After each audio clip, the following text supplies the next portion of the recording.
Hello and a warm welcome.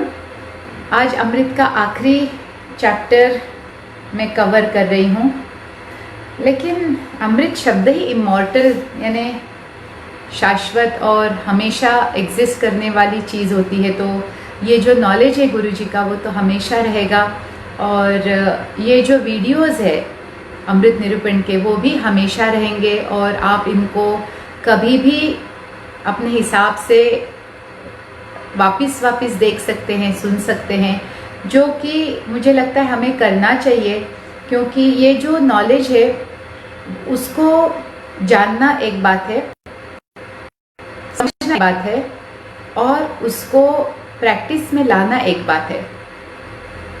तो जानने के लिए ही काफ़ी समय लगता है। एक दो बार आप सुनेंगे तो आप गुरुजी के इस फिलॉसफी को जानने लगेंगे। उसके बाद समझने की बारी आती है। जानना और समझना दो चीज़ें हैं, एक इंटेलेक्चुअल लेवल पे है और एक हार्ट के लेवल पे है। जब आप हार्ट के लेवल पे उतरते हैं दिमाग से, तब उसका सही अर्थ और अच्छे से समझ में आने लगता है। तो वो समझना भी बहुत ज़रूरी है, और अपने जीवन में ये नॉलेज कहाँ पे हम अप्लाई कर सकते हैं वो भी आपको देखना है। उस मौके को खोना नहीं है। दिन भर में कई मौके ऐसे आएंगे कि जहाँ पे अमृत आपको बचा सकता है, अमृत आपको और अच्छा कुछ करने के लिए प्रेरित कर सकता है, या फिर अच्छे निर्णय लेने के लिए हेल्प कर सकता है। तो अच्छे से समझ में आएगा तभी जाके आप उसको अपने एक्शंस में या अपने जीवन में ढाल सकते हैं, और शायद उसके लिए हमें एक और बार अमृत वापस पढ़ना पड़े। स्पेशली कुछ चैप्टर जो मैं हाईली रिकमेंड करूंगी कि जिनको आप बार बार सुने और बार बार समझने की कोशिश करें। Putting your life in order, आपके जीवन को एक दिशा देनी है, एक मोड़ देना है जहां से आप खुशी के लिए आपका रास्ता बनाते जाएंगे। तो putting your life in order जो पहला ही चैप्टर है वो शायद आपको कई बार सुनना पड़े, ताकि खुशी को न सिर्फ पाना पर उसको बरकरार रखने के भी सारे नुस्खे गुरुजी ने वहाँ पे दिए, और बहुत ही प्रैक्टिकल सा ये चैप्टर है। दूसरा भी चैप्टर उतना ही महत्वपूर्ण है, how to be in the world and not of this world. इससे हमें अपनी अटैचमेंट्स के बारे में बार बार रिमाइंडर्स मिलेंगे, क्योंकि अटैचमेंट बहुत सारे दुखों को लेके आती है, और इसके कारण भी हमारी खुशी, हमारा हैप्पीनेस, जो इनर हैप्पीनेस है वो कम ज़्यादा होता रहता है। तो how to be in this world and not of this world, यानी इस जग में रहना है, इस जग में अपना पात्र है, जो अपना रोल है वो निभाना है, लेकिन इस ड्रामे में नहीं फंसना है। और किस तरह से इस अर्थ का जो है हमारा ये प्रवास या आप बोले ये विजिट है प्लैनेट अर्थ के लिए, उसे हम कितना रोचक, कितना आनंददायी बना सकते हैं हमारे हाथ में। तो ये चैप्टर भी बार बार पढ़ना पड़ता है, ताकि वो अटैचमेंट से कैसे हम अपने आप को थोड़ा सा अलग कर पाए। ये हमें समझने के लिए तो समझ में आ जाता है, लेकिन प्रैक्टिस करने के लिए रिमाइंडर ज़रूरी है। तीसरा जो साधकों के लिए बहुत इम्पॉर्टेंट है, पहले दो चैप्टर तो हर एक इंसान के लिए है, उतने ही महत्वपूर्ण है, भले ही वो आध्यात्म में हो या ना हो, पहले दो चैप्टर सबके लिए है। तीसरा जो है spiritual trace element and practical spirituality, ये दो चैप्टर किसी भी आध्यात्मिक साधक के लिए, जैसे आप बोल सकते हैं बेसिक जो है अध्यात्म, वो वहाँ पे शुरू होता है। तो ये दोनों चैप्टर आप बार बार पढ़िए। अगर आप साधक हैं और आध्यात्म में रुचि रखते हैं तो आपके लिए बहुत ज़रूरी है। उसी के तरह साधकों के लिए एक और चैप्टर ज़रूरी है, वो है ट्रेडिंग स्पिरिचुअल माइनफील्ड्स। वो भी आपको याद रखना बहुत ज़रूरी है कि कहाँ पे क्या कौन सी चीज़ें करने से हम अपनी पूरी साधना को खो सकते हैं, उसका पूरा इफेक्ट हम गंवा सकते हैं। तो वो जानना भी ज़रूरी है। वो माइनफील्ड्स, माइंड के माइनफील्ड्स है, वो दिखते नहीं हैं जब तक कि विस्फोट नहीं हो जाता, विस्फोट होने के बाद भी नहीं दिखते हैं। इसीलिए साधक के लिए, यानी गुरुजी के जो शिष्य है, उनको मैं ये हाईली रिकमेंड करूँगी कि बार बार पढ़िए, बार बार समझने की कोशिश कीजिए, और ना जहाँ कहीं भी आपको डिसअपॉइंटमेंट हुई है, जहाँ कहीं भी आपको दुख हुआ है, जहाँ कहीं भी आपको परेशानी या ना दर्द या ना सैडनेस हो रहा है, वो टाइम है दोष देने का नहीं, इंट्रोस्पेक्शन का। और चोर को पकड़ना है जो हमारे अंदर छुपे हमें ही सता रहा है, वो बाहर नहीं है। तो ये अवेयरनेस डेवलप करने का जो है वो डायरेक्टली जाता है ट्राई दिस शॉर्टकट में। ZTP है, अवेयरनेस है, ये सारे चैप्टर्स जो है वो साधक के लिए बहुत इंपॉर्टेंट है। 7 डिग्रीज ऑफ सेपरेशन, तो इनको बार बार रिवाइज करना, अपने लिए पॉइंट्स निकालना, एक एक छोटा छोटा आप माइलस्टोन रख सकते हैं खुद के लिए ही कि ये मुझे साध्य करना ही है। और मैंने कितनी बार कहा है, सिर्फ ड्राई साधना किसी काम की नहीं है। आप ना माला फेरत जुग भैया ना मिलाना मन का चैन, ऐसा कोई कबीर जी का एक दोहा है जिसमें वो बोलते हैं कि माला फेरते फेरते पूरा जन्म निकाल दिया लेकिन मन का फेर नहीं गया। तो हमें ऐसे नहीं करना है कि मंत्र किए जा रहे हैं, मेडिटेशन किए जा रहे हैं, लेकिन अपने व्यवहार के ऊपर, अपने मन के ऊपर ही कोई विजय नहीं प्राप्त की, अपने मन को ही नहीं बदल पाए, तो सारी साधना पूरी वेस्ट हो जाती है। तो साइमल्टेनियसली काम करें। या फिर आप मुझे पूछेंगे तो मैंने ये लाइफ टाइम तक, मेरी चाहे साधना थोड़ी कम रही हो, लेकिन मेंटल अवेयरनेस में मैं कोशिश करती हूँ कि मैं एक बार भी ना चूकूं। जैसे ही मुझे कोई पेन होता है, पहला थॉट ये आता है कि मुझे पेन क्यों हुआ, मेरे अंदर कौन सी चीज अब भी बाकी है जो पेन पैदा कर रही है। कारण बाहर नहीं है, कारण हमारे अंदर है। जब तक ये ही नहीं समझ में आता है तब तक आगे का अध्यात्म वैसे भी साध्य नहीं होगा।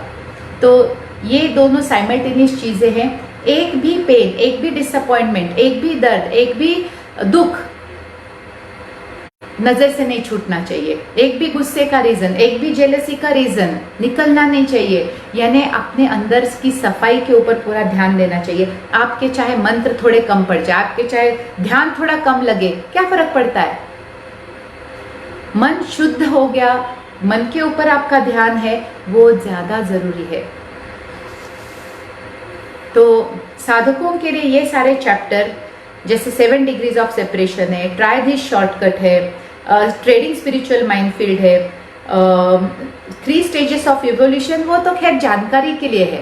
तो नए नए लोगों के लिए ये ठीक है, एक बार पढ़ के अपनी लेवल पता कर ली। और दुनिया में सारे लेवल के लोग होते हैं तो अपने को मन शांति मिलती है, क्योंकि हम यहाँ दूसरों को बदलने के लिए नहीं आए हैं, वो वैसे ही रहेंगे।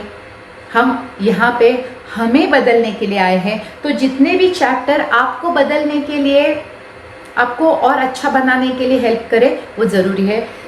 रोलिंग स्टोन इसलिए पढ़ना है क्योंकि आध्यात्म में आके भी लोग भटकते रहते हैं, भटकती आत्मा की तरह, आज इस पेड़ पे कल उस पेड़ पे। तो जी, माला फेरत जुग गया, गया न मन का फेर, मन का डारी के, मन का फेर। तो बड़ी गोल घुमा के बात करते हैं, छोटी बात में भी बड़ी बात छुपा के कबीर जी के दोहे होते हैं। जैसे उन दोहों को समझते समझते जीवन कट जाता है, वैसे ही गुरु जी के शब्दों को समझने में शायद थोड़ी देर लगे, उसके बाद वो एप्लीकेशन पार्ट आता है। एक और चीज सबको याद रखनी है, कंप्लीट योर रिलेशनशिप्स। ऐसे रिलेशनशिप को कंप्लीट करना हमारा कर्तव्य है जहाँ पे भी बहुत ज़्यादा अटैचमेंट है, डर है, गुस्सा है, एनवी है, जेलसी है, हेट्रेड है। जैसे मैंने कहा, हमने क्यों जन्म लिया है ये बार बार याद दिलाना पड़ता है। बाकी के तो चैप्टर्स कहते हैं ना, वो नॉलेज के लिए ज़्यादा है, जैसे अस एंड देम, एनिमल और हमारा, मीट ईटर्स, ये हमारी जानकारी के लिए है। लेकिन जो आध्यात्मिक लोग हैं उनके लिए ये बाकी के जो चैप्टर्स है वो बड़े इम्पॉर्टेंट है। तो ये हुई अमृत की बात, और ये हुई मेरी ओर से आपके लिए एक विनती की ये सारे चैप्टर्स आप बार बार सुने, अपने लिए नोट्स निकालें, और कौन धीरे धीरे 3-4 महीनों में कौन सी चीज़ों के ऊपर आपने विजय प्राप्त की, ये भी लिखते रहिए। कितनी बार आपको दिन में दुख होता है, कितनी बार आपको लोगों पे गुस्सा आता है, वो गुस्सा कितनी देर तक टिकता है। क्या आज भी आप किसी लोगों से इतनी हेट्रेड करते हैं कि उनकी बात सुनते, उनका कोई जिक्र सुन के भी आपको परेशानी होती है। तो ऐसी छोटी छोटी चीज़ों में ही बड़ा अध्यात्म छुपा हुआ है, ना कि ध्यान में बड़े बड़े अनुभव आना, इसमें कोई अध्यात्म नहीं छुपा है। तो ये मैंने गुरुजी से सब सुना है, देखा है और समझा है कि मन के ऊपर ध्यान होना बहुत ज़रूरी है, बहुत ज़्यादा ज़रूरी है। नज़र हटी अपने मन के ऊपर से और दुर्घटना घटी। तो बार बार सुनते रहिए। कोई प्रश्न हो, कोई ना आपके विषय में शंका हो तो आप मुझे लिख सकते हैं। अगर मेरे से भी नहीं हुई तो हम दोनों ही गुरुजी के पास जा सकते हैं ईमेल के थ्रू कि इसके ऊपर ना आप ध्यान दीजिए, या फिर इसके ऊपर आप गुरुजी आप थोड़ा एक्सप्लेनेशन और दीजिए।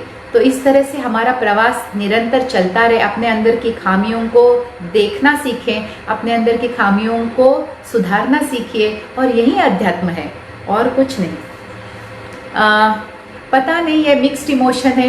एक खुशी भी है कि इतना बड़ा शिव धनुष्य मैंने आप लोगों के प्यार और सहयोग से मैंने उठाने की कोशिश तो की है। कितना सफल हुई हूँ ये तो आप ही बता सकते हैं। अगर इन सब निरूपण से आपको कोई प्रोत्साहन मिला है या आपको कोई क्लैरिटी मिली है तो मैं समझूंगी कि मेरा ये प्रयास सफल रहा। लेकिन अमृत आपके दिल से कहीं नहीं जाएगा। ये निरूपण शायद आज यहाँ पे ख़त्म हो जाए, लेकिन ये जो बातें हैं गुरुजी की वो हमेशा आपके दिलो दिमाग में चलती रहे, बसती रहे। वहाँ पे कहते हैं वो स्प्राउट होती रहे और आगे तक आपको डायरेक्शन मिलता है। लेकिन गुरुजी से मैंने बात की है कि इतना अच्छा हम लोगों का सत्संग चलता था गुरुजी की इसको बंद करने का मन नहीं है। तो गुरुजी ने कहा है कि मैं अमृत हफ्ते में 2 बार लेती थी, अब एक ही दिन में गुरुजी का जो नया से सीरीज़ लेके आ रही हूँ वो है voices of the void series जो गुरुजी ने लिखी है। उसके ऊपर भी हम सत्संग कर सकते हैं, उसको भी हम थोड़ा और जानने की कोशिश कर सकते हैं।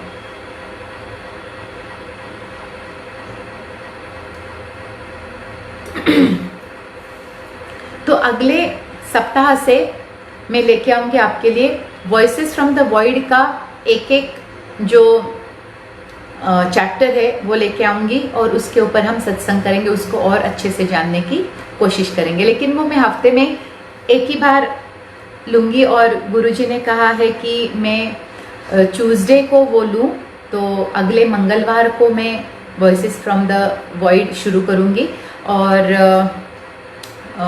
फ्राइडे ऑफ रहेगा और थर्सडे को तो वो चलता ही रहेगा। थर्सडे को गुरु भक्ति योगा तो चलता रहेगा। सिर्फ इस हफ्ते में मैं गुरु भक्ति योगा जो है गुरुवार को न लेके मैं कल लेने वाली हूँ। तो कृपया कल आप उपस्थित रहिएगा मेरे साथ महाअवतार बाबा जी तदेकम मेडिटेशन पेज पे, क्योंकि गुरु भक्ति योगा वहाँ पे मैं कंडक्ट करती हूँ। तो सिर्फ इस बार बुधवार को ले रही हूँ, लेकिन अगले सप्ताह से वापस मैं गुरुवार को ही वो लेना चाहूँगी। तो मंगलवार और गुरुवार हम मिलते रहेंगे और सत्संग चलता रहेगा और कहते हैं ना हमारे अंदर वो बदलाव होता रहे और गुरुजी का आशीर्वाद हमारे ऊपर हमेशा बना रहे। सेम टाइम, जी हाँ same time 7 to 8 every Tuesday voices from the void. चलिए अब द पासवर्ड के लिए हम उपस्थित होते हैं। क्या पता नहीं ये डिवाइनली गाइडेड था पूरा अमृत का लास्ट जो सेशन है आज का, वो इतने सुंदर टॉपिक से हम एंड कर रहे हैं कि मैं आपको बता नहीं सकती। द पासवर्ड यानी ऐसा शब्द जो सारे ताले खोल दे। तो देखते हैं क्या कहते हैं गुरुजी। I would like to share an interesting analogy. Virtually everyone is computer literate these days, hence no need to explain what a password is or how it works. क्योंकि आज के ज़माने में कंप्यूटर क्या, हमारे मोबाइल तक को पासवर्ड रहता है। हर चीज़ हम सुरक्षित रखते हैं पासवर्ड से, और जब तक पासवर्ड हम फीड नहीं करते वो चीज़ खुलती नहीं है। तो पासवर्ड इतना महत्वपूर्ण हो जाता है कि इसके बिना, इस चाबी के बिना ताला नहीं खुलेगा और आपको कोई चीज़ एक्सेस नहीं होगी, आप उसको एक्सेस नहीं कर पाओगे। All one needs to do is know the password to enter a secure domain of stored information or gain access into a restricted area। तो पासवर्ड इसीलिए होता है कि हम अपनी जो इंफॉर्मेशन है उसको सुरक्षित रख सकें, या फिर ऐसी इंफॉर्मेशन को आपको एक्सेस करना है जो अभी तक आपके सामने नहीं आई और वो रिस्ट्रिक्टेड है, और उसे खोलने के लिए भी आपको पासवर्ड की ज़रूरत पड़ेगी। The human being, much like a computer, has every bit of information stored within। जी हाँ, हमारा ब्रेन तो सुपर कंप्यूटर से भी बेहतर काम करता है, और इसके अंदर भी काफ़ी सारी ऐसी इंफॉर्मेशन है जो पासवर्ड से लॉक्ड है और वो हमें एक्सेसिबल नहीं है। आज वो है लेकिन हम उसको खोल नहीं सकते क्योंकि उसमें भगवान ने पासवर्ड डाल के रखा है, और जब तक वो पासवर्ड हमें नहीं मिलता तब तक वो सारा नॉलेज, वो सारी इंफॉर्मेशन हमारे अंदर होते हुए भी हमें एक्सेसिबल नहीं रहेगी।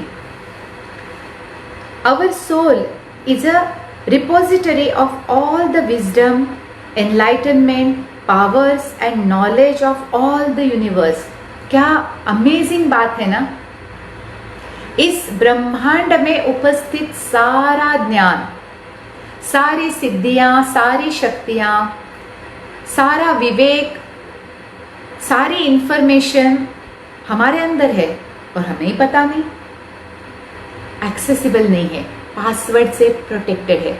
जैसे अगर आप आपके बच्चे को इतना एडवांस कंप्यूटर खेलने के लिए देते हैं तो आप चाइल्ड लॉक लगा के देते हैं, यानी बच्चों वाला काम नहीं है ये, ताकि बच्चे सिर्फ रिस्ट्रिक्टेड थिंग एक्सेस कर सके और कुछ उटपटांग ना कर दे।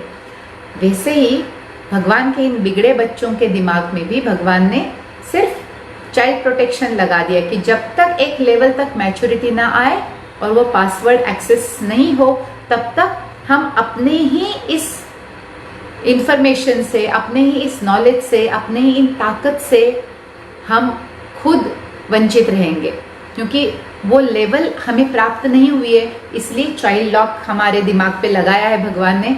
चाइल्डिश ही रहेंगे तो उतना ही एक्सेस देगा वो, उटपटांग चीज़ें करते हैं हम लोग तो हम खुद खतरे में आ सकते हैं या लोगों को खतरे में डाल सकते हैं। तो सारा नॉलेज जब तक मैच्योरिटी नहीं आती तब तक वेल गार्डेड रहता है।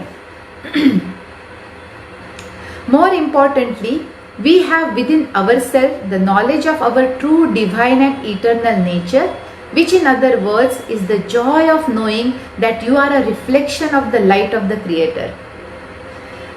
सबसे अनोखी बात गुरुजी बोल रहे हैं जो हमारे अंदर छुपी हुई है वो है कि हम स्वयं भगवान के प्रतिबिंब है, भगवान का ही रूप है एक। और इस बात को जानने का जो आनंद है, भगवान के उस लाइट को रिफ्लेक्ट करने का जो एक आनंद है, उससे हम वंचित रह जाते हैं, क्योंकि ये हमें पता ही नहीं। अपना ये ओरिजिनल नेचर जो एक भगवान के स्वरूप है वो हमें मालूम नहीं पड़ेगा। हम खुद को इंसान के तौर पे ही देखते हैं, क्योंकि उतने लिमिटेशन से उतने डाले हुए हैं, इतने सारे पासवर्ड डाले हुए हैं हमारे बुद्धि के ऊपर भगवान ने कि वो खोजने होंगे, वो ढूंढने होंगे, तभी जाके हमें अपने स्वरूप की पहचान हो सकती है। Now all of this is embedded within us, ये हमारे अंदर ही छुपा के रखा हुआ है। Also like your computer that receives wireless signals for internet connection, we too have inbuilt modem that draw life force energy और कम्युनिकेट इंटरडायमेंशनली और at times download information from the collective consciousness. कितने simple तरीके से गुरुजी ने ये explain किया है। एक कंप्यूटर का उदाहरण देके कि हमारा ब्रेन भी कैसे कंप्यूटर जैसा ही काम कर रहा है। और बच्चों को खेलने के लिए हम थोड़ा सा ही एक्सेस देते हैं, पूरा एक्सेस नहीं देते हैं। उसी तरह से हर कंप्यूटर को वायरलेस कनेक्शन यानी इंटरनेट रिसीव करने के लिए, ब्लूटूथ बोलिए आप ना, वाईफाई ना, सिग्नल रिसीव करने की एबिलिटी बोलिए, ऐसी ही एबिलिटी हमारे अंदर भी है। और उस फैकल्टी का प्रयोग करके हम किसी के साथ भी संपर्क कर सकते हैं। कितनी अनोखी बात है। फिर यहाँ पे बैठ के आप किसी भी डायमेंशन में किसी भी सोल से के साथ संपर्क कर सकते हैं, किसी भी व्यक्ति के साथ संपर्क कर सकते हैं और किसी भी नॉलेज को डाउनलोड कर सकते हैं। बस उस पासवर्ड को खोलना है, उस लेवल तक अपग्रेड करके वहाँ से वो पासवर्ड हटा के वो फैसिलिटी एक्सेस करनी है। और ये सब हमारे अंदर है, ऑलरेडी है। जैसे कंप्यूटर घर आता है और ये सब कंप्यूटर में ऑलरेडी उपस्थित रहता है, बस कभी कभी हम ढूंढते नहीं हैं। जैसे एक अनजान इंसान को अच्छा कंप्यूटर दिया जाए तो उसमें क्या फीचर्स है ये भी उसको पता नहीं है, वैसे ही हमारी हालत है। इतना अमेजिंग कंप्यूटर दिया हुआ है और हमें ही ये चलाना नहीं आता है। इसके सारे जो सीक्रेट्स है वो हमें पता नहीं है। वो मालूम करेंगे तो बहुत कुछ हम कर सकते हैं इस कंप्यूटर के साथ। तो देखते हैं गुरुजी क्या बोल रहे हैं आगे। Hence, all the hardware is put in place along with the fully loaded software required by a human being for life's eternal quest. तो हार्डवेयर है, सॉफ्टवेयर मन है। हार्डवेयर यानी शरीर है, सॉफ्टवेयर मन है, ऑपरेटिंग सिस्टम। हार्डवेयर दिखता है, सॉफ्टवेयर दिखता नहीं है। उसी तरह मन हमारा सॉफ्टवेयर है और शरीर हमारा हार्डवेयर है, हमारा ब्रेन। और इन दोनों के माध्यम से हमें ये खोजना है, हमें ये ढूंढना है कि इस कंप्यूटर में क्या क्या छुपा है, क्या क्या एबिलिटीज है, क्या क्या पावर्स है, क्या क्या वो कर सकता है। इटर्नल क्वेस्ट यानी ये कहते हैं ना, ये जन्म जन्मांतर का जो ये खोज है हमारी खुद को ही ढूंढने की, वो हम कितनी कहते हैं कितनी क्षमता से पूरी कर सकते हैं, ये हमारे ऊपर है। भगवान ने जितना देना था उसने दे दिया है, उसका प्रयोग करके हम कितना और आगे जा सकते हैं वो हमारे ऊपर है। Our job is to dispel the veil of ignorance, claim illumination and bliss and of course freedom from karmic bondage। तो इस सब के आधार से हमें क्या करना है, हमें ये जो रिस्ट्रिक्शंस है, हमें कंप्यूटर यूज नहीं कर सकते हम, तो कैसे हम रिस्ट्रिक्शंस हटाएंगे, खुद को हम सिखाएंगे किस तरह से यूज करना है। तो कुछ कुछ चीजें आपको सीखनी पड़ेंगी ताकि आप इस कंप्यूटर को और अच्छे से चला सके, पूरी क्षमता से चला सके। ये तो ये बात हो गई कि मैकबुक एयर प्रो लिया हुआ है, लेकिन बस कंप्यूटर ऑन करके और ऑफ करना इतना ही हमें आता है। तो आप समझिए हम कितना अंडर यूज कर रहे हैं हमारे क्षमता को। बिल्कुल बहुत अंडर यूज है ये सब फैसिलिटी जो दी हुई है। अब उपाय एक ही है कि सीखिए, कोर्स कीजिए, किसी तज्ञ से बात कीजिए, जैसे गुरु होता है वैसे ही खुद को आप इस कंप्यूटर को चलाने के लिए सिखाइए। तभी जाके इसके सारे जो हिडन क्वालिटीज है, एबिलिटीज है, वो आपको पहचान में आएंगे और उसका प्रयोग करना सीखेंगे। और उससे क्या होगा, जब हम इसको अच्छे से पूरी क्षमता से चलाना सीखेंगे तब क्या होगा, हमारे बुद्धि के ऊपर जो अज्ञान का पर्दा है वो निकल जाएगा। जैसे आज मैं अज्ञानी हूँ, मुझे मैकबुक प्रो नहीं आता है, तो ये फॉल्ट मैकबुक का नहीं है, ये मेरा है। तो मुझे ही मेरी बुद्धि से अज्ञान दूर करना होगा और मुझे सीखना होगा। दूसरा है, जैसे ही अज्ञान दूर हो जाता है, जैसे ही हम अच्छे से चलाना सीखते हैं, वैसे ही हमारे अंदर का दुख, दर्द, परेशानी घटती जाएगी। एक अनपढ़ इंसान को कंप्यूटर कितना दुखी कर सकता है, मुझसे पूछिए। कौन सा बटन किसके लिए दबाना है, एक इंटरनेट को जोड़ने के लिए मुझे फिगर आउट करना पड़ता है कितने बटन कहाँ पे सेटिंग है, कहाँ पे क्या है। अरे आपको बताती हूँ ना, आप एक नया फोन लीजिए, आपको कितनी परेशानी होती है उसके फीचर्स को जानने के लिए। तो परेशानी तो होगी। ये तो सबसे महान कंप्यूटर भगवान ने बनाया है, इसके सारे फीचर्स को जानने के लिए परेशानी तो होगी, लेकिन जैसे आप सब कुछ जानने लगोगे, क्या अमेजिंग यूज कर पाएंगे हम सभी।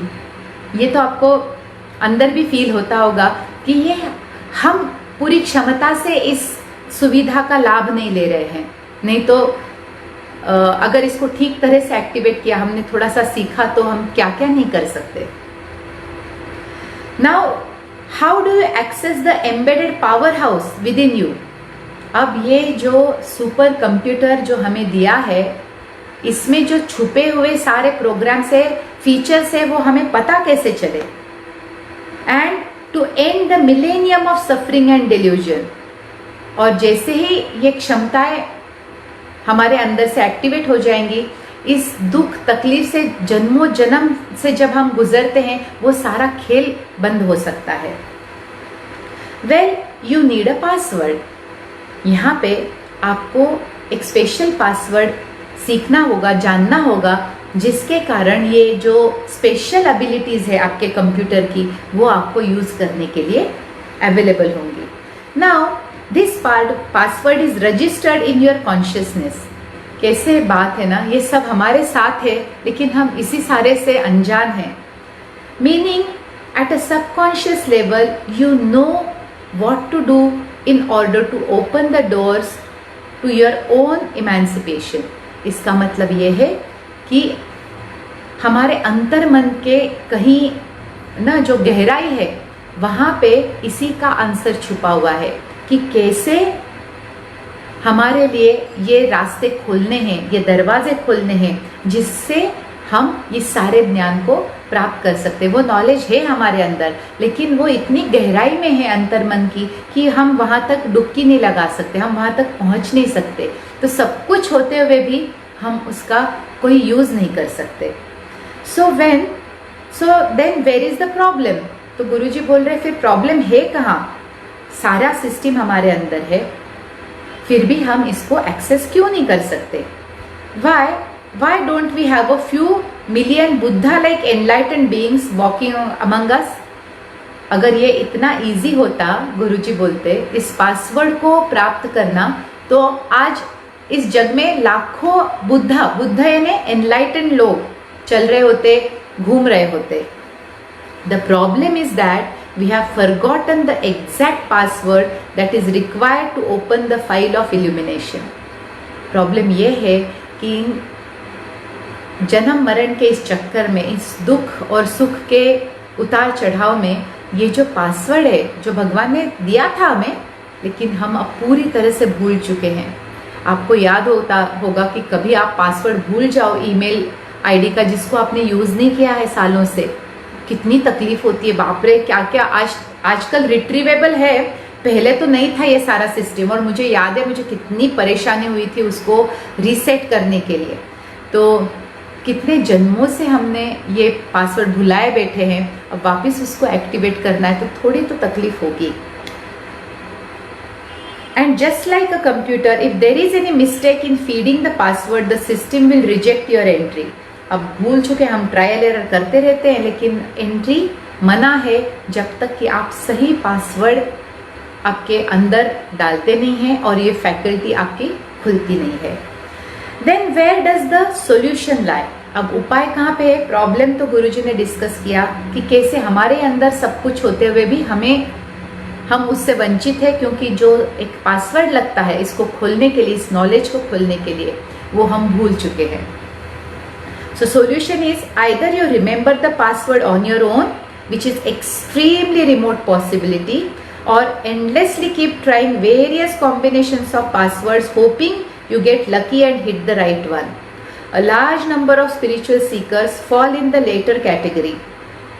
तो इसको दो ही उपाय हैं, एक तो आप याद कर लीजिए कि क्या पासवर्ड था, या फिर ट्रायल एरर फीड करते रहिए कि किसी दिन कोई ना कोई पासवर्ड हिट हो जाएगा और वो फैकल्टी खुल जाएगी। गुरुजी बोलते हैं आध्यात्म में ये वाली कैटेगरी बहुत ज़्यादा होती है, जो अपने आप से ये पासवर्ड एक्टिवेट करने की कोशिश करती है।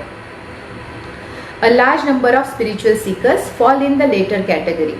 For incarnations, seekers have tried in vain using various passwords, real methods, password यानी real methods of supernatural powers of human being, यानी ऐसी अतीन्द्रिय शक्तियाँ और सिद्धियाँ जो हमारे अंदर ही है उसको एक्टिवेट करने के काफ़ी सारे तरीके हैं। तो बहुत लोग ये ट्रायल एरर करते रहते हैं लेकिन सक्सेस नहीं मिलती है, but have failed to crack the code. However, a few smart ones have realized that there is a straight and simple solution if you have the wisdom to see it. लेकिन कुछ होशियार जो लोग होते हैं उन्होंने एक शॉर्टकट देखा है, उन्होंने एक यहाँ पे एक सिंपल सॉल्यूशन देखा है, लेकिन उसको देखने के लिए विवेक की ज़रूरत होती है, यानी सत्सत विवेक बुद्धि की ज़रूरत होती है, विजडम की ज़रूरत होती है उसको उस सॉल्यूशन को देखने, समझने और स्वीकार करने के लिए भी। There is only one person who can remind you of the password. एक इंसान है जो आपको आपका पासवर्ड याद दिलाने में मदद कर सकता है और उस व्यक्ति का नाम है आत्म साक्षात्कारी गुरु, a self realised Guru. The Guru not only knows the password but he knows how to make you recollect it too. Obviously उनको अपना पासवर्ड याद है इसीलिए तो उस लेवल पे पहुंचे हैं, क्योंकि अगर वो नहीं होता तो ये सब प्राप्त उनके लिए करना भी मुश्किल होता। इसीलिए सेल्फ रियलाइज्ड इंसान ही दूसरे को सेल्फ रियलाइज कर सकता है। एक अंधा दूसरे अंधे को क्या मार्ग दिखाएगा? जिसकी आंखें खुली, जिसकी आंखों से पट्टी उसने निकाल के फेंकी है, वो ही दूसरे के आंखों की पट्टी को निकालने के लिए हेल्प कर सकता है। तो एक आत्म साक्षात्कारी गुरु जिसने अपना पासवर्ड एक्टिवेट किया है, सिर्फ और सिर्फ वही है जो हमें अपना पासवर्ड याद दिलाने में हेल्प कर सकता है। So depending how badly your memory needs to be jogged is how long a guru will take to remind you how to log into your own storehouse of wisdom. अब भाई time हर एक को अलग अलग लगने वाला है, क्योंकि कितने ज़्यादा हम भुलक्कड़ है उसके ऊपर डिपेंड करता है कि गुरु को कितनी कोशिश करनी पड़ेगी और हमें कितनी मेहनत करनी पड़ेगी उस पासवर्ड को याद करने में। इसीलिए यहाँ पे आके हर एक में थोड़ा थोड़ा सा उतार चढ़ाव दिखता है। किसी को जल्दी पासवर्ड याद आ जाता है और किसी को शायद जन्म तक लग जाए पासवर्ड याद करने में। तो कोई बात नहीं, मेरे ख्याल से ना एक बार आत्म साक्षात्कारी गुरु मिल गया तो काम करते रहो, ये इस चिंता में ना पड़ो कि मेरा पासवर्ड कब एक्टिवेट होगा। वो जब होना है तब हो जाएगा। पहली चीज़ जो रिक्वायर्ड है वो है आत्म साक्षात्कारी गुरु का लाइफ में होना, उसका एक्सेसिबल होना, उसके साथ आपका संपर्क होना और उसके देखरेख में आपका सीखना। बाकी जो दूसरी स्टेप है पासवर्ड याद आना, वो तो आ जाएगा। वो तो ये पहली रिक्वायरमेंट फुलफिल हो गई तो दूसरी अपने आप से हो जाएगी, वो चिंता करने की जरूरत नहीं है। तो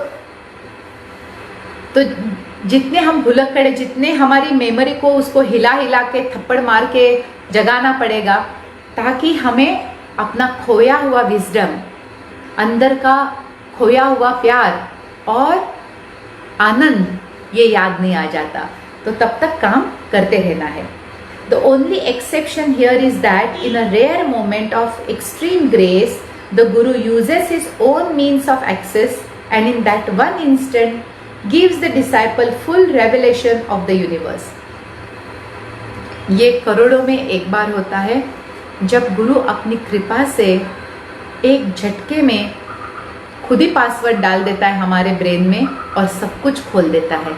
ऐसा मेरी याददाश्त में तो सिर्फ विवेकानंद जी के साथ हुआ था, जहाँ पे एक स्पर्श से उनके गुरु ने उनके अंदर ना पूरी तरह से आत्मज्ञान भर दिया था, बस थोड़ा सा छोड़ दिया था। वो भी उन्होंने कहा अगर मैं पूरा दे दूंगा तो तुम इस दुनिया में रहोगे ही नहीं, क्योंकि इतने आनंद में तो तुम फिर इस ड्रामे का ना यही नहीं होगा, वो बचेगा ही नहीं, इसलिए उन्होंने सब कुछ ये थोड़ा सा रखा था, लेकिन वो गुरु कृपा थी। उसके बाद भी विवेकानंद जी ने काफ़ी तपस करके वो लेवल मेंटेन की, ये बात अलग है, लेकिन गुरु कर सकता है अगर उसकी इच्छा हुई तो एक स्पर्श मात्र से हमें कितने भी भुलक्कड़ हो वो एक्टिवेट कर सकता है, और वो सिर्फ और सिर्फ ग्रेस से ही हो सकता है, गुरु की कृपा से ही हो सकता है, आशीर्वाद नहीं। कृपा और आशीर्वाद में फर्क है। The idea of writing this analogy is to make readers aware that there are certain secrets about the human body, our breath, the astral body, the superconscious state, and ultimately the revelation of soul, which are all interlinked and completely inaccessible to the unenlightened seeker. अरे गुरुजी यहाँ पे बोल रहे हैं, हमें खुद ही पता चल रहा है कि हम कितने अनएनलाइटेंड है, क्योंकि हमें क्या पता है हमारे बॉडी के सीक्रेट्स, एक डॉक्टर को भी पता नहीं होता है पूरी तरह से। तो उसके बाद ब्रेथ के क्या सीक्रेट्स है वो आ जाते हैं, उसके बाद हमारी जो सूक्ष्म शरीर है वो किस तरह से ऑपरेट करता है, इतने सारे चीज़ों से हम अज्ञानी हैं, तो फिर इतने बड़े विजडम को हम कैसे अपने आप से प्राप्त कर सकते हैं। तो सुपर कॉन्शियस स्टेट कितने कॉन्शियसनेस के लेवल्स हैं ये भी हमें नहीं पता, और उसके बाद आता है रेवलेशन ऑफ सोल। इन सबसे गुजर के फिर आखिरी साक्षात्कार होता है, लेकिन हम इन सारी चीज़ों से इतने अनजाने, तो हम इसको कैसे एक्टिवेट करेंगे और कब इसका यूज करेंगे। Believe me, no matter what path you follow और which entity you believe in, you must and must hit the wall at the very last stage. तो ये डिपेंड नहीं करता है कि आप कौन सा मार्ग चुने हैं या फिर कौन से भगवान को या एनर्जी को फॉलो करते हैं, कभी ना कभी ये दीवार हम सबके सामने खड़ी हो जाएगी कि उसके आगे हम जितनी भी कोशिश करें नहीं जा पाएंगे। You are not granted access without the password. इसके बाद पासवर्ड के बिना आगे एंट्री नहीं मिलेगी। And if you are wondering what this password looks and feels like, I am sorry, it cannot be explained. You just have to hit that wall and find out for yourself. तो गुरुजी बोल रहे हैं अभी तो ये बहुत premature है कि मैं आपको कैसे एक्सप्लेन करूँ पासवर्ड के बारे में। जब तक वो दीवार नहीं आती है तब तक इस पासवर्ड की ज़रूरत, इम्पोर्टेंस हमें कुछ समझ में नहीं आएगा। तो specially if people are going solo, यानी अपने आप से ही अध्यात्म में जा रहे हैं, जिनका गुरु है उनको तो कोई प्रॉब्लम आता नहीं है क्योंकि गुरु साथ ही रहता है। तो जब ये दीवार आ भी जाती है तो भी हमें पता नहीं चलेगा, क्योंकि गुरु ही आगाह कर देगा कि अब दीवार, और या फिर उससे पहले ही पासवर्ड फैसिलिटेट कर सकता है गुरु, अगर हमारी तैयारी हो गई है तो। नो बुक और स्क्रिप्चर हैज एवर गिवन और can ever give this password. इसीलिए बार बार गुरुजी क्या, हर गुरु ने यही कहा है कि किताबों से आध्यात्म नहीं हो सकता। हर बात किताब में नहीं होती है और नहीं डाल भी नहीं सकता है। कोई भी इंसान सब कुछ, स्पेशली आध्यात्म में सब कुछ किताबों में नहीं देख सकते। फॉर दो रीजन लिख सकते, क्योंकि जो पढ़ने वाला है उसकी क्या लेवल है, वो उससे क्या अंदाजा लेगा और न किस तरह से ये इस ज्ञान का प्रयोग करेगा। इसीलिए थोड़ा नॉलेज, जो बहुत सेक्रेट नॉलेज है, बहुत पावरफुल नॉलेज है, वो सिर्फ गुरु डायरेक्टली अपने शिष्य को सिखाता है। कोई भी पुस्तक अगर ये होता तो भगवान, एक कितने लोग हैं पृथ्वी पे, एक एक किताब ही सबके घर में भेज देता है ना कि भाई इसको पढ़ो और एनलाइटन बन जाओ और मेरे पास आ जाओ।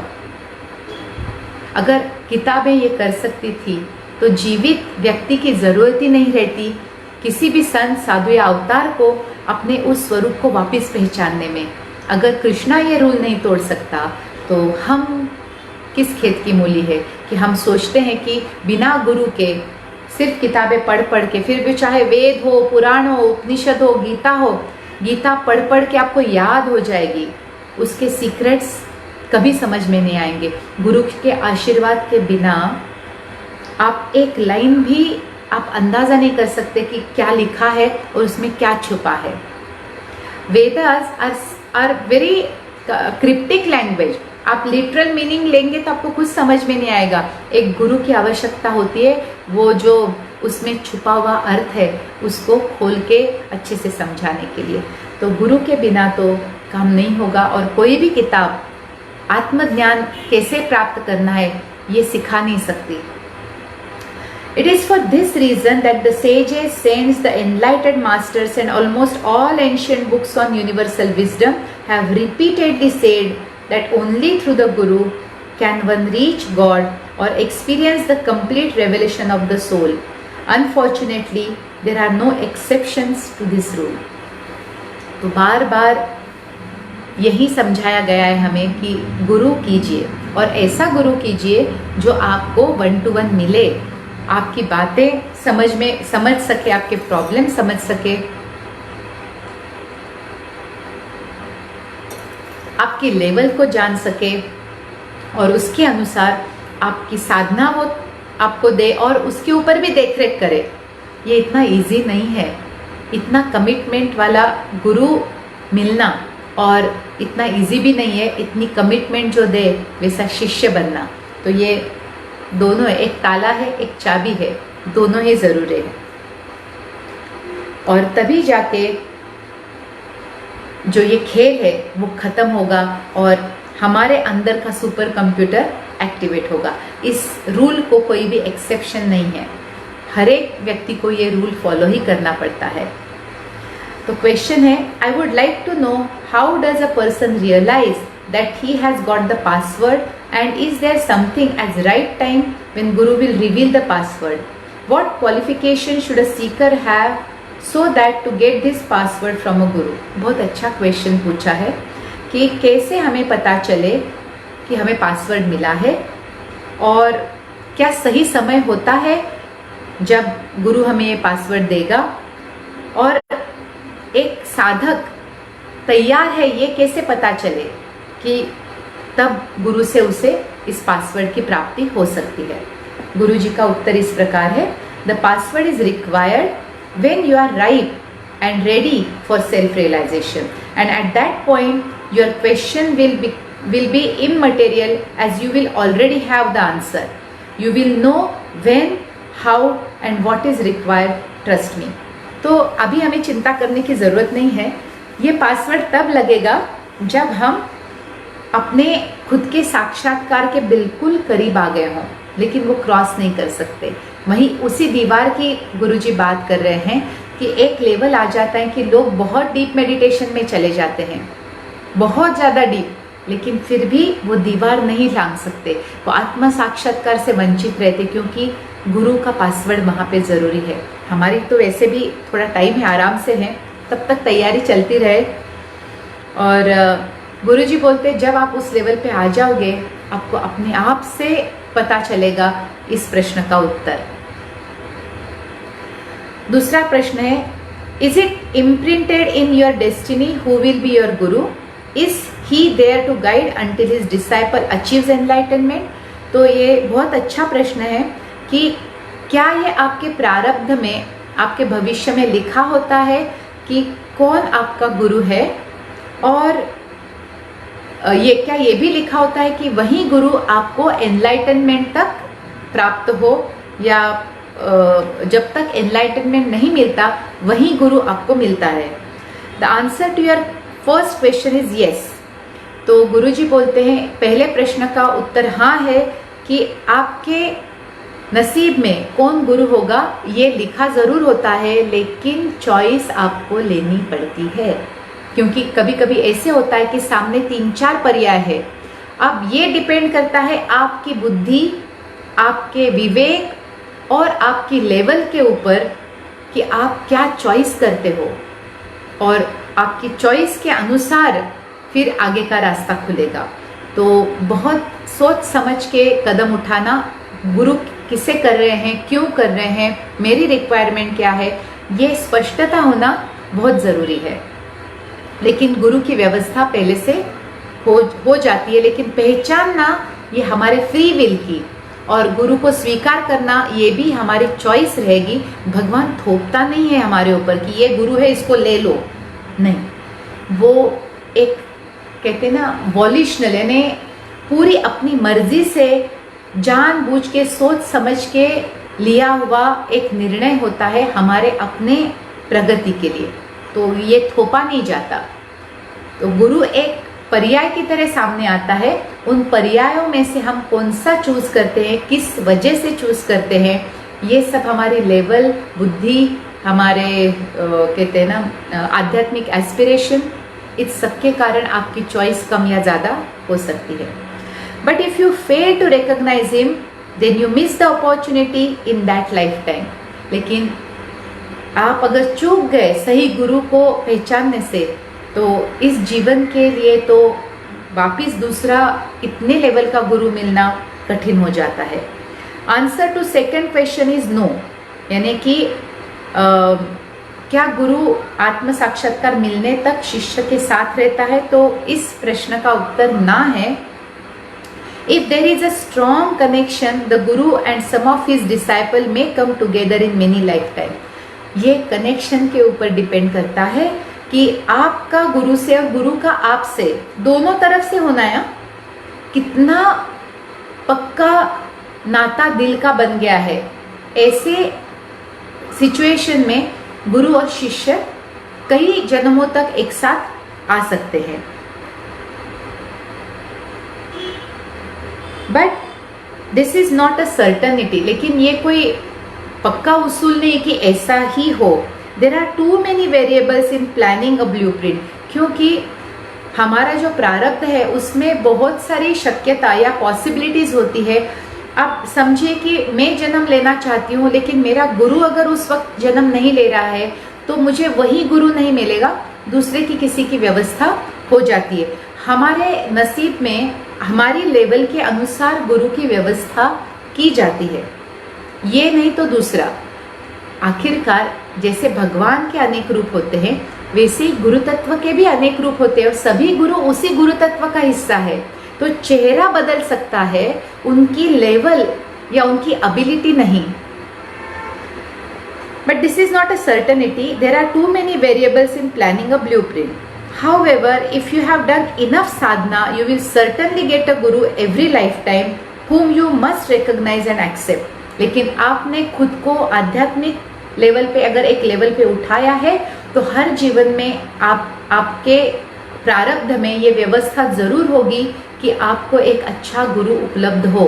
लेकिन उसको पहचानना, स्वीकार करना, फॉलो करना, मानना, ये हमारे फ्री विल यानी मुक्त इच्छा शक्ति का भाग है, ये हमारे चॉइस का भाग है। और वहाँ पे चूके तो गई भैंस पानी में। होता है, ये माया इतनी थिक है कि बड़े बड़े लोग भी भ्रमित हो जाते हैं कौन है अपना गुरु ये पहचानने में। तो हम जैसों की क्या लेवल है, तो बहुत शांति से, बहुत लेकिन स्थिरता से ये निर्णय लेना पड़ता है और उसे निभाना पड़ता है। Why is the on a novice साधक to recognise his guru? Will it not be better if an enlightened master or guru recognises as per blueprint his disciple and takes him on further spiritual journey? ये भी एक सवाल है कि क्यों उस बेचारे अज्ञानी शिष्य के ऊपर ये जिम्मेदारी डालिए कि उसको पहचानना है गुरु को। वो गुरु जो आत्मज्ञानी है वो क्यों नहीं अपने शिष्यों को पहचानता और अपने पास बुला लेता है या बोलता है कि मैं तुम्हारा गुरु हूं, कितना मामला इजी हो जाता। नहीं, लेकिन ऐसा नहीं हो सकता। क्यों? देखते हैं गुरुजी क्या बोलते हैं। गुड क्वेश्चन, प्रश्न तो बहुत अच्छा है। In the initial stages of your spiritual journey, the onus is on you to recognize the Guru. जब आपने नई नई शुरुआत की है आध्यात्मिक इस प्रवास में, तो ये सिर्फ आपकी जिम्मेदारी है कि आप किसे गुरु स्वीकार करते हैं। This is a test of progress made by you and also your right to exercise free will. और इसके पीछे दो कारण हैं क्यों ये चॉइस हमारे हिस्से में आती है कि हम गुरु को पहचाने और उसको स्वीकार करें। पहले तो जैसे मैंने कहा, यूनिवर्स कभी भी ये चीज़ें हमारे ऊपर नहीं थोपता है। स्पेशली 2 चीज़ें बिल्कुल भी हमारे ऊपर नहीं थोपी जाती। अच्छा कर्म करना कोई थोपने, ये चॉइस है। आपको लगता है कि आपको इसके लिए कुछ करना है, कोई भगवान या कोई इंसान आपको गन पॉइंट पे अच्छा कर्म नहीं करवा सकता, और ऐसी व्यवस्था नहीं, पूरी तरह से आपकी मर्जी है। उसी तरह गुरु करना है कि नहीं, आध्यात्म में जाना है कि नहीं, अपनी प्रगति करनी है कि नहीं, ये भी गन पॉइंट पे नहीं होता है। ये भी पूरी तरह से सिर्फ और सिर्फ आपकी इच्छा पे, मर्जी पे डिपेंडेंट है। आपको नहीं लगा तो आप मौका गंवा सकते हो और शायद उसमें देर लगा सकते हो। तो इस तरह से वो आपकी इच्छा का भाग होता है। कोई भी भगवान या कोई भी शक्ति ये आपके ऊपर कभी नहीं थोपेगी कि आप प्रगति करो या आप भगवान को जानने की कोशिश करो। नहीं, ये पूरी तरह से आपकी इच्छा के ऊपर निर्भर है। और दूसरा, ये ऐसे क्यों है, तो फिर आपके बुद्धि की परीक्षा कब होगी।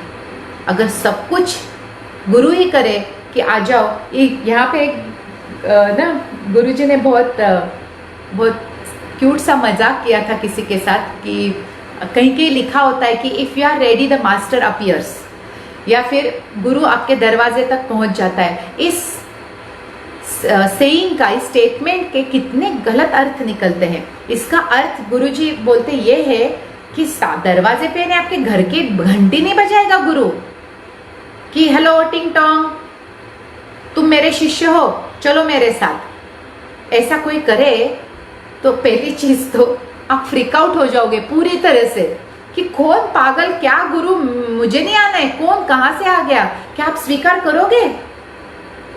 सिंपल सी चीज है।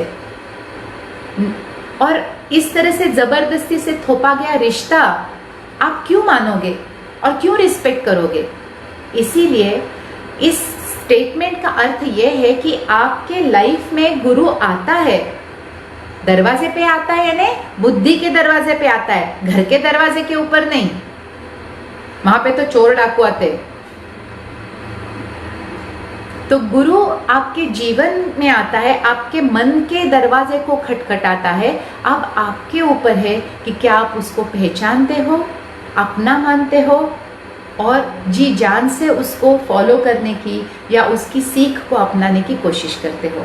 तो गुरुजी बोलते कि लोग फ्रीक आउट हो जाएंगे अगर मैं उनके दरवाजे पे पहुंच गया धड़ाम से कि मैं तुम्हारा गुरु हूं और तुम मेरे शिष्य हो और अब आप मुझसे सीखो। ये नहीं हो सकता। तो हमारे ऊपर है, गुरु का आना प्रारब्ध की बात है, उसको चुनना, मानना और उसको कहते हैं ना, उसको फॉलो करना हमारी मर्जी की बात है। So after you have crossed a certain threshold of purification and are very close to your goal, a guru can come knocking on your door. या आता है, आपके दरवाजे तक भी आएगा गुरु, लेकिन आपकी लेवल वो हो कि आपकी इतनी शुद्धि हो कि आप उसको पहचान सको। आज हमारे दरवाजे पे गुरु आ जाए तो हम उसको भगा देंगे, कौन आ गया, क्या नाटक चल रहा है, हु आर यू, किसने बता दिया कि मुझे गुरु चाहिए भी। इस तरह से हम उसका अपमान करके भगा देंगे। लेकिन अगर आपने एक लेवल प्राप्त की है, जब आप देखते ही आपके गुरु को पहचानने की काबिलियत रखते हो, क्योंकि इतना शुद्ध हृदय और इतना शुद्ध मन हो गया है कि सामने कौन खड़ा है ये पहचानने की ताकत आ जाए, तब शायद गुरु वास्तव में आपके दरवाजे पे आ सकता है। जैसे मैंने गुरु भक्ति योगा में आपको बताया होगा कि किस तरह से गुरुजी के ऑफिस एक साधु पहुंच गए थे गुरुजी को लेने के लिए, लेकिन तब भी गुरुजी ने मना किया था। अपने लाइफ के एग्जाम्पल से वो बताते हैं कि ऐसे धम से कोई आ जाए, आधे से ज़्यादा हम पहचान नहीं पाएंगे और फ्रीक आउट हो जाएंगे और हम उसको, उस मौके को गंवा देंगे। तो क्योंकि तब हमें उसका महत्व नहीं पता चलता है। जब हम खुद ढूंढते हैं, जब हमें खुद उसका महत्व पता चलता है, तब हम पूरे मन से, दिल से उसे स्वीकार करते हैं और फिर हम निभाते हैं। ज़बरदस्ती नहीं हो सकता। और हमारे से गुरु का तो हृदय विशाल है, वो तो किसी को भी, क्योंकि वो दिल से पहचानता है, वो आत्मा से पहचानता है। हम अभी भी उस लेवल तक नहीं पहुंचे हैं, इसीलिए हम गुरु को पहचानने में असफल हो सकते हैं। इसीलिए वो नहीं थोपता है, वो टाइम देता है कि हम पहचाने, हम जानने की कोशिश करें और फिर स्वीकार करें। Now you are an investment for the universe. अगर आप उस लेवल तक पहुंच गए जहाँ पे आप इतने शुद्ध हो कि गुरु खुद दरवाजे पे आ जाए, इसका मतलब है आप ब्रह्मांड के लिए एक इतनी सुंदर अपॉर्चुनिटी हो। क्योंकि शायद हमें अपने लेवल पे ये पता न चले कि एक इंसान जब भगवान को जानने के लिए इतने लेवल तक जाता है, भगवान को कितनी खुशी होती है। यहाँ पे किसी को नहीं जाना है। ये माता पिता का दुख मैंने, भगवान को दुख नहीं होता, लेकिन फिर भी जो वेट है, शायद वेट हम अपने दिल में महसूस कर सकते हैं। कि आप इमेजिन कीजिए, आपके प्यारे बच्चे जिनके आप सर्वस्व हो, वो भूला चुके हैं पूरी तरह से, उनका कोई प्लान नहीं है आपके पास लौटने का। तब कोई बच्चा आपको ढूंढता ढूंढता आपके दरवाजे तक आ जाए तो कितना आनंद होगा। बस भगवान को उसी तरह से देखने की कोशिश कीजिए। हम उसके बच्चे इतने मशगूल है ये खेल खेलने में, हमें कोई फर्क नहीं पड़ता, हमें कोई जानने की भी हमें इच्छा नहीं है कि कहाँ है हमारे माता पिता, कहाँ है वो शक्ति जिसने हमें तैयार किया। तो हम कैसे उसके इमोशन को पहचानेंगे कि उसको कितनी खुशी होगी जब एक भी इंसान ये कोशिश करता है कि वो भगवान को जाने या उसको जानने की कोशिश करे। तो ऐसा व्यक्ति तो इन्वेस्टमेंट है, ऐसा व्यक्ति तो बिल्कुल प्रेशियस है यूनिवर्स के लिए। फिर उसके दरवाजे पे गुरु भी पहुंच जाएगा। लेकिन तब तक हमारे लेवल के लिए तो हमें ही मन से एक्सेप्ट करना पड़ता है किसी को गुरु, क्योंकि ये थोपा नहीं जा सकता, हमें समझ में नहीं आएगा। तो पासवर्ड वो है जो हमें अपने ही अंदर के असामान्य, अद्भुत, अतुलनीय शक्ति को जानने के लिए सहायता करे। और वो पासवर्ड तब उपलब्ध होगा जब आपकी तैयारी हो चुकी है और एक गुरु आता है और उसके मदद से आप वो पासवर्ड डाल के ये सारी शक्ति प्राप्त कर लेते हो। लेकिन उस शक्ति को प्राप्त करने की क्षमता हम आज से शुरू कर सकते हैं कमाना। जब वो क्षमता आ जाएगी तब गुरु भी अपना पासवर्ड देने के लिए तैयार हो जाएगा।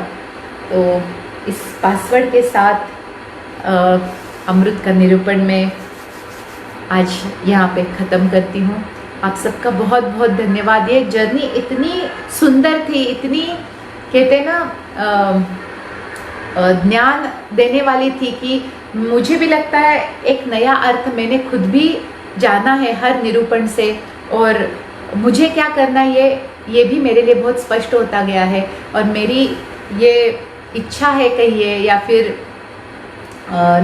एक आशा है कि आप सबको भी ये जो सीक्रेट है ये आपको भी पता चले। और ये जो हमारा निरंतर जो ये प्रवास चल रहा है बस इसी तरह से चलता रहे। वो दिन हम सबके जीवन में आए जब ये पासवर्ड हम लोगों को उपलब्ध हो जाए और हम अपने ही स्वरूप को जान के ना भगवान को वो आनंद दे जो उसको बहुत कम मिलता है, बहुत कम। इतनी सारी सृष्टि में उसको इतना महत्व देने वाला कोई भी नहीं है। बहुत कम लोग हैं जो उसको महत्व देते हैं। हमारे जैसे लोग तो हमारे बच्चे, हमारे न माता पिता, हमारे पति पत्नी, हमारा धंधा, हमारे पैसे, हम इसी को महत्व देते जीते हैं और इसी को महत्व देते देते मरते हैं। थोड़ा तो कहीं ना कहीं आपके असली माँ बाप का ख्याल आपके अंदर आए और थोड़ी तो प्रगति हम करें, ताकि 2-4 स्टेप्स ही हम उस दिशा में ले ले तो भी उनको बहुत आनंद होगा कि 4 कदम तो आज ये मेरे पास आने की कोशिश की है। बाकी का तो ये खेल तो चलता ही रहेगा, लेकिन हर खेल में, हर जन्म में कुछ और कदम आगे, कुछ और कदम आगे, इस तरह से ये प्रवास निरंतर चलता रहे। बहुत बहुत धन्यवाद अमृत पान में मेरे साथ होने के लिए। बहुत बहुत धन्यवाद। शुभ रात्रि। और अगले मंगलवार से हम लोग मिलेंगे वॉइसेस फ्रॉम द वॉइड इस सीरीज को जानने में। तब तक काम चलता रहे। धन्यवाद।